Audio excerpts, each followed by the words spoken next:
또 아이 얼굴 보니까 좋네요. 아이들 데리고 나오기 힘든데 또 이렇게 어려운 걸음했습니다. 또 우리 그 윤정혜 자매님은 항상 또 이렇게 손녀 데리고 나오셔서 너무 감사하고 힘이 됩니다. 또 우리 4층에도 또 이렇게 많은 분들 오셨고 또 일부 때도 오늘 또 많은 성도들이 오셨습니다. 이럴 때일수록 조심스럽게 예배를 드리고 안전한 예배 되길 바라겠습니다. 이번 첫 주일을 드리면서 제가 우연치 않게 제가 언젠가 한번 2년 전, 3년 전인가 한번 이렇게 오후 예배 때 소개했던 책이 있었죠. 정신과 전문의 정혜신 그 씨가 쓰신 책, 그 당신이 옳다라는 책을 다시 한번 이렇게 눈여겨봤습니다. 연예인들과 스포츠 선수들, 유명 인사를 가장 많이 상담했던 분이죠. 이분이 공황장애에 있는 분들을. 이분이 결론적으로 쓴 책이 있죠. 그래서 사람의 생존에 결정적인 영향을 미치는 것은 무조건 나를 공감해주는 한 사람의 존재이다. 공감은 죽어가는 사람을 살리는 심리적인 심폐소생술이다.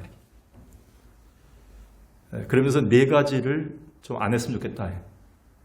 그동안 많은 상처받고 무너졌던 사람들이 네 가지 때문에 힘들어요. 네 가지를 안 했으면 좋겠다. 네 가지가 뭐냐면 충조평판.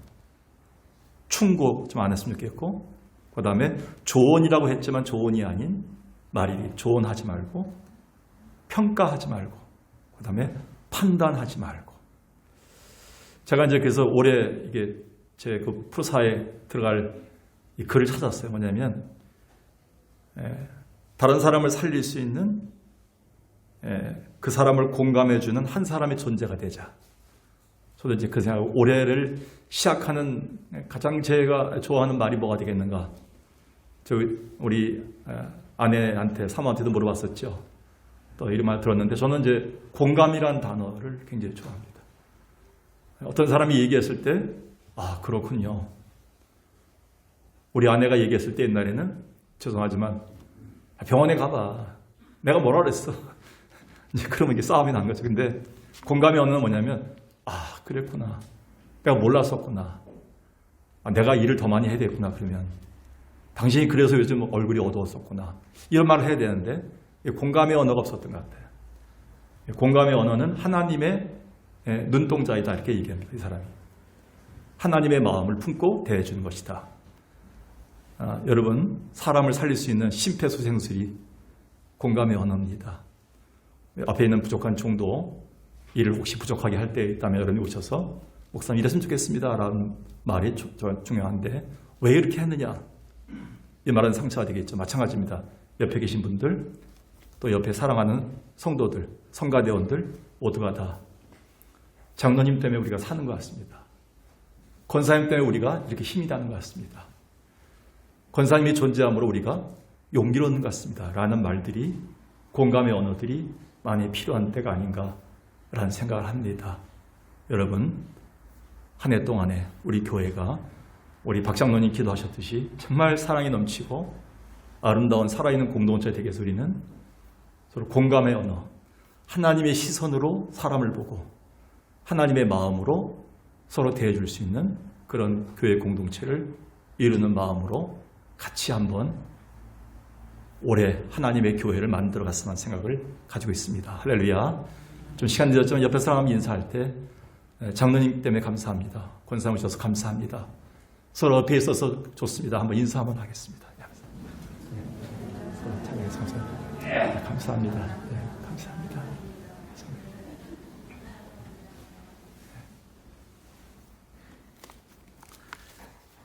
1968년도까지 인간이 100m를 뛰었을 때 10초 정도면 숨이 끊어지지 않을 정도다. 그래서 인간의 한계는 10초 그 이상을 넘지 못한다. 이렇게 얘기했습니다.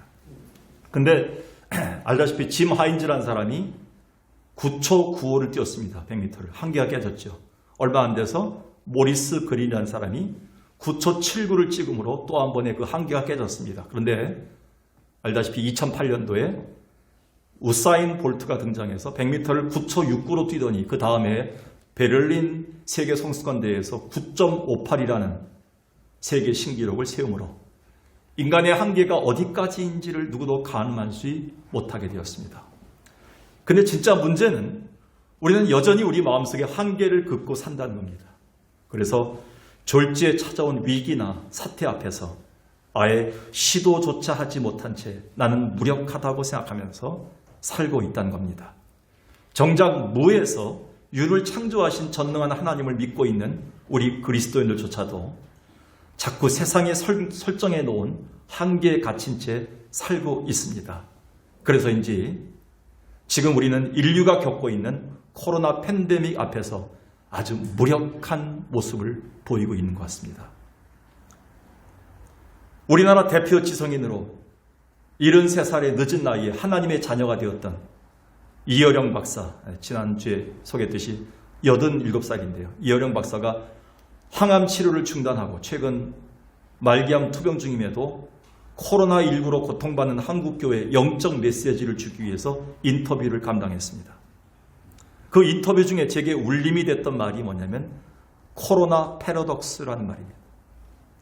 패러독스 아시죠? 역설. 즉 이 코로나는 말 자체가 뭡니까? 왕관이라는 뜻입니다. 왕관. 화려한 왕관입니다. 왕관. 우리가 쓰는, 왕들이 쓰는 왕관인데 왕관이란 말이 대역병의 이름이 된 것 자체가 역설이었습니다. 또한 역사적으로 보면 중세시대 페스트가 유럽을 휩쓴 후에 종교개혁과 르네상스가 시작됐습니다. 그래서 새로운 시대가 열린 것 자체가 역설이었던 겁니다. 따라서 이 코로나 팬데믹을 우리가 잘 극복하고 나면 반드시 더 나은 세상에 올 것이라는 희망이 바로 코로나 역설이다 이렇게 얘기합니다. 특히 이어령 박사는 이 코로나 팬데믹을 극복할 마지막 희망이 기독교에 있다. 그걸 자기가 느꼈다는 거예요. 그리고 이렇게 얘기했습니다. 오늘날 세상에서 불신을 받고 쇠퇴해가는 기독교가 이제라도 생명의 가치를 일깨우고 인간의 오만과 그로 인한 재앙을 극복해냈던 그 힘을 되살릴 수만 있다면 기독교는 반드시 이 세상의 희망일 겁니다. 제가 요즘 들은 말 중에 가장 희망의 메시지였습니다. 이어령 박사가 줬던 이 인터뷰가 얼마나 저게 힘이 되는지 모릅니다.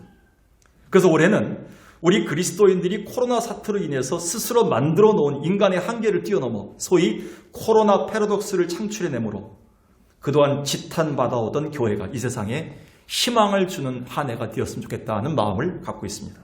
그래서 저는 그 일환으로 우리가 믿는 신앙의 본질과 그 기초를 다시 한번 점검하고 그 안에서 굳건히 섰으면 하는 바람에서 올해 우리 교회의 표어를 주 안에 굳게 선 교회로 삼고 새 출발하게 되었습니다. 오늘 본문은 어렸을 때부터 귀신에 들려 발작을 하고 귀신에 이끌려 비참하게 사는 자기 어린아이를 데리고 온 아버지가 제자들에게 치유를 간청하면서 일어났던 사건을 기록했습니다. 그런데 지금 제자들은 혼란과 당황 속에 실패를 경험하고 있습니다. 그것은 그 어떤 노력과 기도로도 좀채 이 아이의 질병이 나아지지 않고 오히려 귀신이 더 극성을 부리고 있는 이 참담한 상황을 우리는 보게 됩니다. 그런데 이 상황 속에 예수 그리스도가 오시자마자 모든 게 상황 종료가 됩니다. 예수 그리스도 오심이 모든 게 해결되는 그 장면이 오늘 성경에 등장합니다. 오늘 말씀 속에는 우리가 받아야 할 소중한 영적 원리가 있는데 주 안에 굳게 선 교회와 성도가 되기 위해서는 우리가 어떤 모습이어야 되는가에 대한 영적 교훈이 담겨 있습니다. 본문 들어가서요. 그렇다면 오늘 우리가 주 안에 굳게 선 교회와 성도가 되려면 어떻게 해야 되나요? 그 다음에 오늘 우리가 주 안에 굳게 서 있는 교회와 성도가 되려면 어떻게 해야 되나요? 그 첫 번째가 뭐냐면 이제부터는요, 우리의 모든 것이 예수 그리스도에게로 집중되어야 됩니다. 목사님, 우리가 언제 예수님 안 믿었나요? 아마 2000년도 당시의 제자들도 그런 의문이 있었을 겁니다. 그런데요, 우리가 그동안 많이 놓쳤습니다. 그동안 사람 중심, 교회 중심, 건물 중심으로 많이 갔습니다. 우리가 하나님의 교회 중직자이면서도요, 세상 뉴스에 많이 흔들렸습니다. 자식들의 말 한마디에 휘둘렸습니다. 우리가요. 그 다음은 이 모든 것이 예수 그리스도에게로 집중될 때 주 안에 굳게 설 수 있다 이렇게 얘기합니다. 19절을 봅시다. 주님이 이렇게 얘기합니다. 이 상황 속에 당황스러운 이 실패의 현장에 예수님이 오셔서 한마디 하십니다. 믿음이 없는 세대여, 내가 얼마나 너희와 함께 있으리요. 그래서 맨 마지막에 이렇게 얘기합니다. 그를 내게로 데려오라. 예수님은 발작하는 그 아이, 귀신 들려서 널브러지고 쓰러지는 이 아이를 내게로 데려오라 하는 명령하십니다. 제가 볼 때 이 말씀 속엔 주님이 가르치셔 했던 핵심 교훈이 담겨 있습니다. 사실 이것은 왜 지금에야 내게 왔냐고 아비뿐 아니라 제자들에게도 질책하시는 장면입니다. 이 아버지는요, 귀신 들려 발작하는 아이를 데리고요, 9명의 제자들에게 먼저 왔어요. 9명의 제자들이 소문났거든요. 이전에도 병 고치고 귀신 쫓는 일을 많이 했거든요. 그 소문을 듣고 왔는데 예수님은 없었지만 9명의 제자들이 할 줄 알았어요. 9명의 남아있는 제자들도 자기들이 할 줄 알았어요. 경험이 있기 때문에. 웬걸 하나도 안 됐어요. 능력이 나가지 않았어요. 실패했어요. 예수님은 이 장면 앞에서 내게로 데려오라. 굉장히 중요한 핵심 구절입니다. 어쩌면 이 코로나 상황을 겹치면서 주님은 우리에게 이렇게 말씀하시는 것 같아요.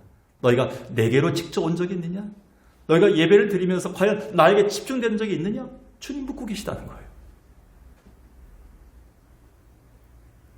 이것저것 찾지 말고 이 사람 저 사람 먼저 찾아가지 말고 먼저 문제를 끌어안고 내게로 오라는 거예요. 우리는 주변 사람들에게 생명의 복음을 전하기도 합니다. 그래서 무심코 우리 교회 한번 가보자고 합니다.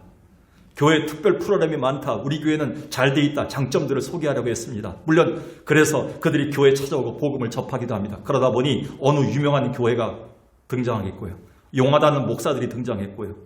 거기 가면 신령하다는 기도원이 등장하고요. 목사 안수도 받지 않는 사람들이 기도원 원장이 돼서 아무나 들어오면 시커멓게 보인다고, 아무나 보면 마귀 새끼들이 다 같이 왔다고 복채받듯이 헌금 내라고 하면서 기도를 해주는 그런 일들이 벌어지고 있습니다. 한국 교회 안에 이단 아닌 이단이 버젓이 교회 간판을 달고 스며들고 있다는 것을 부인할 수 없습니다. 그런데 우리가 분명히 해야 될 것은 우리가 교회에 나왔다는 사실만으로 문제가 해결되거나 생명이 주어지는 것은 아닙니다. 유명 기도원이나 용하다는 분의 안수를 받았다고 우리의 모든 게 치료되는 것은 아닙니다. 아마 이 근본적인 신앙 문제를, 비록 코로나 사태가 우리에게 고통을 주었지만 지난 2년여를 보내면서 우리가 깊이 깨달은 것이 바로 이 진리 아니겠습니까? 즉 우리가 비로소 예수님을 1대1 인격적으로 만나고 그 은혜를 체험할 때만이 인생의 문제가 해결된다는 강한 진리를 우리 마음속에 새겨주셨습니다. 오늘 본문 20절과 26절 보겠습니다.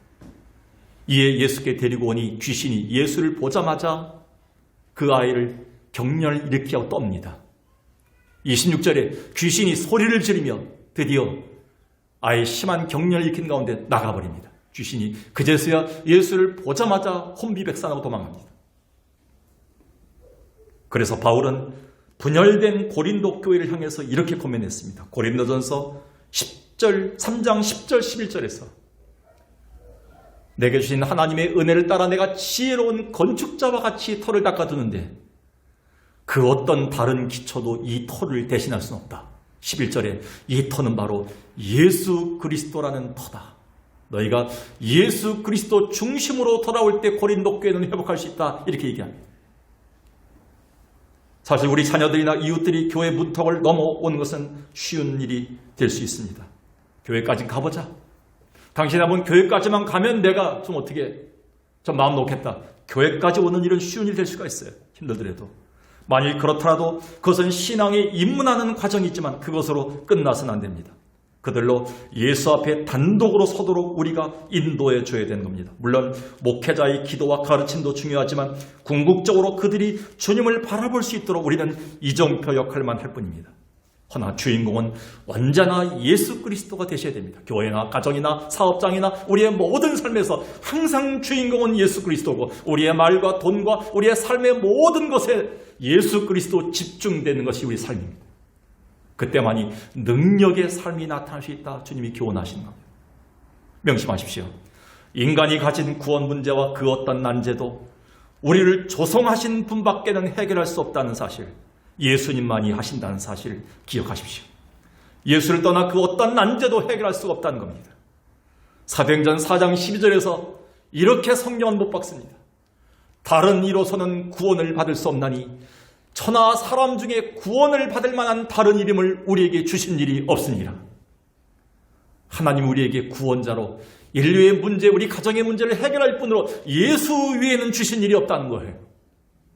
이게 바로 한국교회가 돌아와야 될, 흩어졌던 우리가 돌아와야 될 신앙의 복귀, 신앙의 회귀, 신앙의 본질을 찾는 그 삶의 모습이 아닐까. 이것이 주 안에 굳게 선 우리의 모습이 아닐까요? 그래서 올해 우리가 주 안에 굳게 선 교회와 성도가 되기 위해서 무엇보다도 먼저 길과 진리 되시며 생명 되신 예수 그리스도에로 집중될 수 있는 여러분 되기를 주의 이름으로 간절히 축원합니다. 두 번째는요, 우리가 가진 믿음을 계속 점검하고 돌아봐야 됩니다. 오늘 성경에 준 두 번째 교훈입니다. 제자들이 귀신 들려 파리해져가는 이 아이를 고치지 못하고 또 그들이 치유의 기도에 실패하고 무력해지자 그들은 사람들이 다 돌아간 다음에 예수님께 슬쩍 나와 조용히 따지듯이 이렇게 묻습니다. 28절입니다. 집에 들어가심에 제자들이 조용히 묻자오되 우리는 어째서 귀신을 쫓아내지 못했습니까? 이 속에는 다분히 불평이 들어가 있습니다. 주님에 대한 원망이 들어가 있습니다. 좀 우리를 도와주셔서 그때 능력 좀 나가게 하시지. 왜 우리한테 능력 안 나가게 하셨습니까? 얼마 전엔 능력을 해놨는데 왜 오늘은 안 됐습니까? 저의 가끔씩 하나님께 대한 그런 불평일 수 있습니다. 어찌해서 귀신을 쫓아내지 못했나이까? 그런데 주님이 그 전에 하셨던 말씀 속에 이미 대답이 들어가 있었어요. 19절 다시 보겠습니다. 처음 읽었던 거. 믿음이 없는 세대요. 예수님이 이 장면 실패의 현장에 오셔서 가장 첫 번째 던진 그 화두가 뭐냐면 믿음이 없는 사람들아.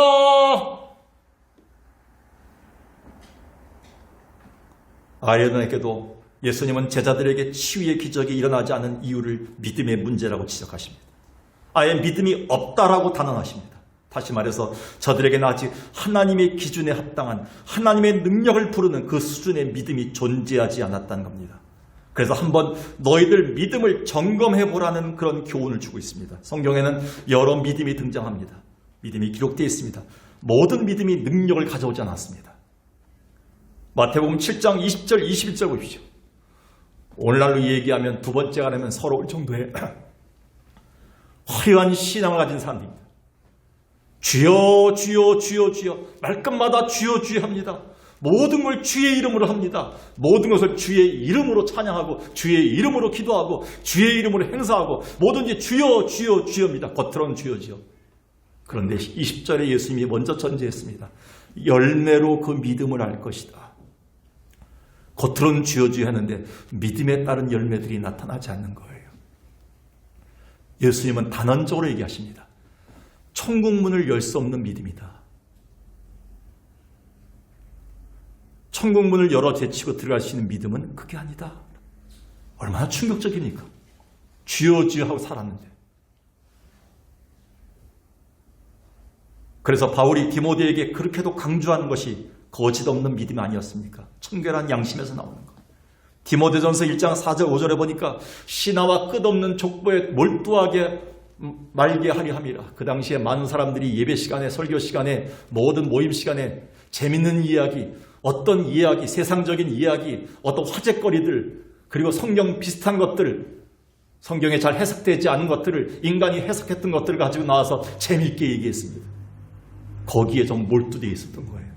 거기에는 믿음이 생기지 않았어요. 오히려 다툼만 생기고 있었습니다. 왜 교회가 하나님 말씀을 듣고 같은 하나님의 말씀으로 선포되는 하나님의 설교를 듣고 같이 기도하고 같이 모이고 교회 공동체 이루는데 날마다 싸우고 변론하고 서로 이렇게 상처투성일까요? 그 이유는요, 거짓 믿음이 많기 때문에 이래요. 바울은 거짓 없는 믿음이 필요하다. 누가 아실까요? 우리를 만드시고 교회를 만드신 주님은 알고 계세요. 이 사람이 천국문을 열 수 있고 거짓 없는 믿음을 갖고 있느냐 아니냐를 주님은 알고 계시다는 거예요. 올해는 그거를 점검하고 돌아봐야지만 주 안에 굳게 설 수 있다 주님이 말씀하십니다. 그래서 주님이 바라시는 믿음이 뭡니까? 주변을 변화시키고 역사하는 믿음입니다. 사도행전 16장 31절 보겠습니다. 자결하려고 칼을 들었던 간수에게 바울은 이렇게 선포합니다. 주 예수를 믿으라. 그러면 너와 내 집이 구원을 받을 것이다. 너무 순수했죠. 이 간수는 진짜 믿음, 거짓 없는 믿음으로 완전히 믿어버린 것 같아요. 그러니까 34절에 몇 절 안 돼서 바울을 데리고 그의 집에 갔는데요. 온 집안 식구들이 하나님 믿었어요. 누구 때문에? 주 예수를 바로 순수하게 믿었던 간수 한 사람 때문에 온 집안이 몇 시간 만에 다 예수께 돌아온 거예요. 이런 일이 있을까요? 온 집안에 냉기가 돌던 집안에, 다툼이 돌던 집안에 화사한 기쁨과 웃음꽃이 피기 시작한 거예요. 예수 때문에. 여러분의 믿음이 그런 믿음일까요? 여러분의 한 사람의 존재로 말미암아 가정에 웃음꽃이 피고 자녀들이 활짝 웃고 소망을 갖고 나 때문에 온 집안이 죽게 들어온 일이 있을까요? 이 믿음을 주님은 바라신다는 거예요. 우리 교회처럼 오래되고 이 정도까지 신앙생활을 했으면 그 믿음을 주님은 우리에게서 계속 찾고 계실 겁니다. 야고보는 더 나아가서 오늘 본문의 기적처럼 모든 것을 치유하는 믿음이라고 얘기합니다. 그 믿음이, 주님 바라시는 믿음은. 야고보 5장 15절 봅시다. 믿음의 기도는 병든 자를 구원하리니. 그러니까 기도 중에서도 믿음의 기도가 있고요, 불신앙의 기도가 있다는 거예요. 불신앙의 기도 뭡니까? 기도하면서 자꾸 의심하는 거예요. 될까? 기도하라는 거 하는 거예요. 습관적인 기도하는 거예요. 근데 완전히 믿고 절대적으로 하나님이 해줄 걸 믿고 그 은혜를 사모하는 기도가 아니라는 거예요. 믿음의 기도만이 병든 자를 구원하고 죄가 있을지라도 죄를 사함받을 수 있는 기도가 될 수 있다. 믿음의 기도를 원하시는 거예요. 아마 주님은 이런 믿음을 지금 우리 가운데 찾고 계십니다. 여러분은 어떤가요? 비록 코로나 사태가 우리를 힘들게 했지만 그동안 한국 교회 내 독보석같이 존재했던 신천지가 걸러지지 않았습니까? 다 사라지지 않았지만 신천지의 존재를 우리는 수개월 동안 코로나 초기에 얼마나 많이 새긴지 몰라요. 아는 사람들이 신천지 하면 이를 가는 거예요. 하나님의 교회 안상홍의 존재를 우린 그때 안 거예요. 코에다가 소금물을 부으면 코로나가 없어진다는 거, 그때 그 이단 아닌 이단들을 우리가 처음 걸러낸 거예요. 그런 교회가 장로교 간판 걸고 감리교 간판 걸고 지금도 버젓이 신앙생활을 하고 있는 거예요. 우리 안에 존재하는 유사 믿음과 거짓 믿음을 점검하는 계기가 됐지 않습니까? 늦었지만 우리가 바른 신앙, 바른 믿음으로 나가라고 주님 말씀하고 계십니다. 교회가 부흥이 늦더라도, 재정이 좀 힘들더라도, 지금 조금 고달프더라도, 늦게 가더라도 제대로 주님 오실 때 바른 신앙, 바른 믿음을 갖고 가는 성도들이 이곳에 있으라고 주님은 우리에게 점검할 기회를 주신 겁니다. 이제는 교회에 얼마나 많이 나왔냐가 중요한 것이 아니라 주님 오실 때 총문을 열 수 있고 주변을 변화시킬 수 있고 가족들을 주 앞에 돌아와 기쁨을 줄 수 있는 그 믿음이 있는가를 묻고 계시다는 겁니다. 그게 주 안에 굳게 선 교회의 모습이 아닐까요? 그래서 고린도후서 13장 5절에서 바울은 이렇게 얘기합니다. 두 구절이 굉장히 중요하게 병행을 이루는 동의어를 갖고 있습니다. 너희 안에 믿음이 있는가를 신중히 좀 생각해봐라. 그 믿음이 뭐니까 예수 그리스도가 너희 안에 있는가? 없으면 너희는 버림받아. 버린 자가 되지 않도록 예수 그리스도 그 믿음이 너희에게 있는가? 너희가 예수 중심으로 살고 있는가? 예수님이 너희의 삶의 모든 것이 되는가를 다시 한번 점검해봐라. 그게 믿음이다 라고 이렇게 얘기합니다. 우리는 매주 예배 모일 때마다 이 믿음을 점검해야 됩니다. 어떤 일을 겪을 때마다, 그리고 어떤 사건이 있을 때마다 낙심보다, 부정적인 말보다 먼저 우리 자신의 믿음을 점검하는 기회를 주셨다 생각합니다. 주님이 내 믿음을 회복하셔서 그 상황을 역전시켜주는 고난 패러독스를 우리가 만들 수 있는 삶이 되는 것이 바로 믿음이 아닌가요? 올해 우리의 믿음에 대한 날마다의 성찰로 말미암아 주 안에 굳게 선자 되길 주의 이름으로 간절히 축원합니다. 마지막으로요. 이제 우리가 굳게 서기 위해서는 날마다 영적 싸움에서 이겨야 합니다. 그렇다면 우리가 온전한 주님만 신뢰하고 인생의 제 문제와 싸우면서 승리하는 방법은 무엇일까요? 그것은 더도 말고 덜도 말고 기도입니다. 기도는 연약한 우리가 하나님을 의지하는 은혜의 방편 중에 하나입니다. 은혜의 방편 아시죠? 말씀과 기도와 성찬입니다. 하나님의 교회 주신 은혜의 방편은 말씀과 기도와 성찬인데 그 중에 가장 중요한 은혜를 묶는 게 뭡니까? 은혜를 하나님께 상달하는 게 뭡니까? 그게 바로 기도입니다. 은혜를 끌어들이는 기도입니다. 기도하면 기도할수록 하나님을 의지하게 되고 그렇지 않으면 내 생각과 내 의지와 내 계획을 의지할 수밖에 없어 결국은 패배하게 됩니다. 근데 우리가 기도하지 않는 이유가 뭘까요? 우리 안에 영적 교만이 아직도 살아있기 때문입니다. 아직 믿을 구석이 많다는 영적 자만입니다.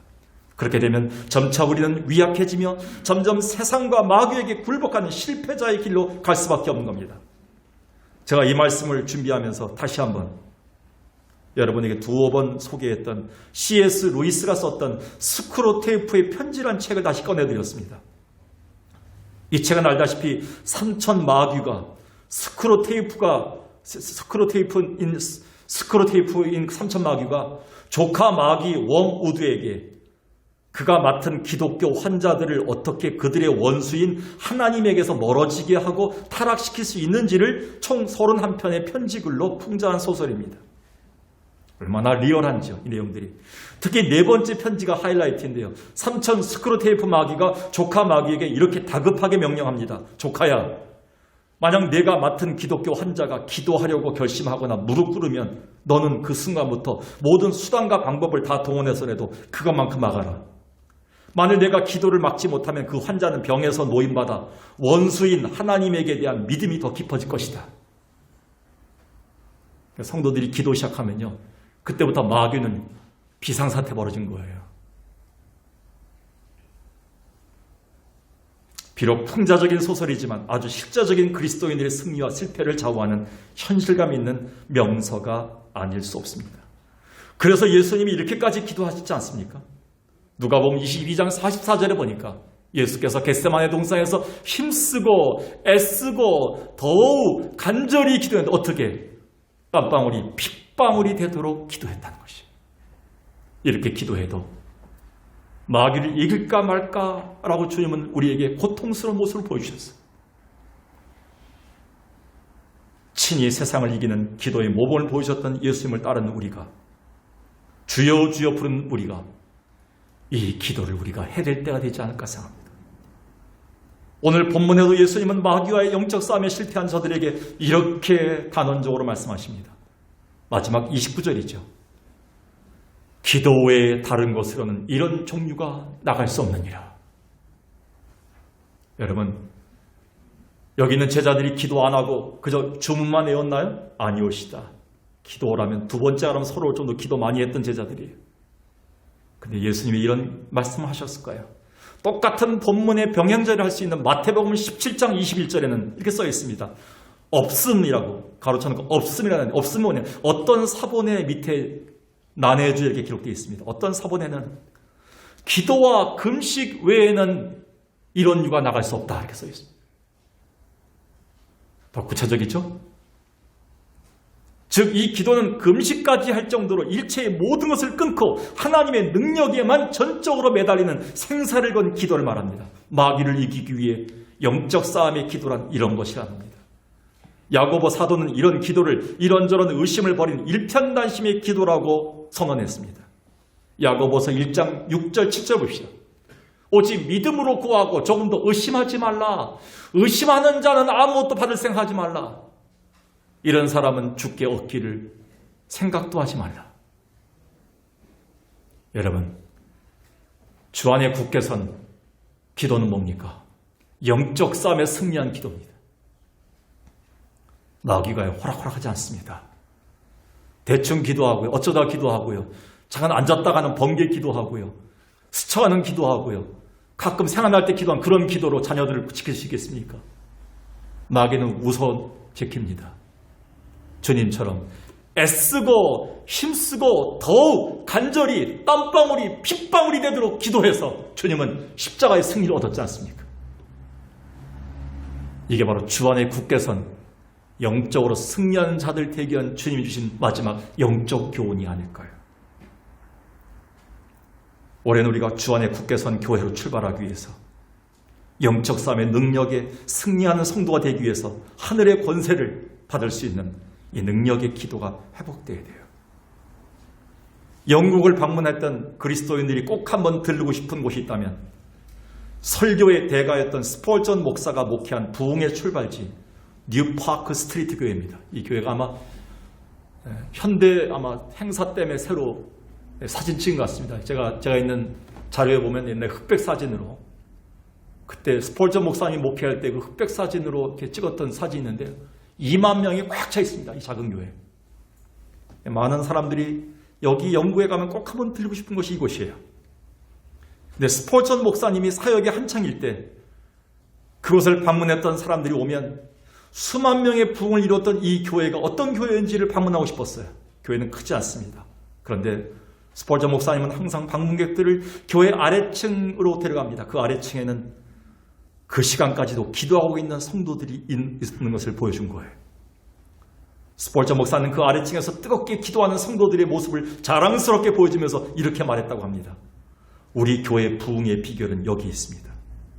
이들의 불같은 기도가 내 목회의 힘이었고 기도하는 이들 모두가 우리 교회의 부흥 발전소였습니다. 명심하십시오. 우리가 영적 싸움에 능히 이기고 주 안에 굳게 선 교회와 성도가 되기 위해서 무엇보다도 영적인 기도 싸움에서 승리해야 됩니다.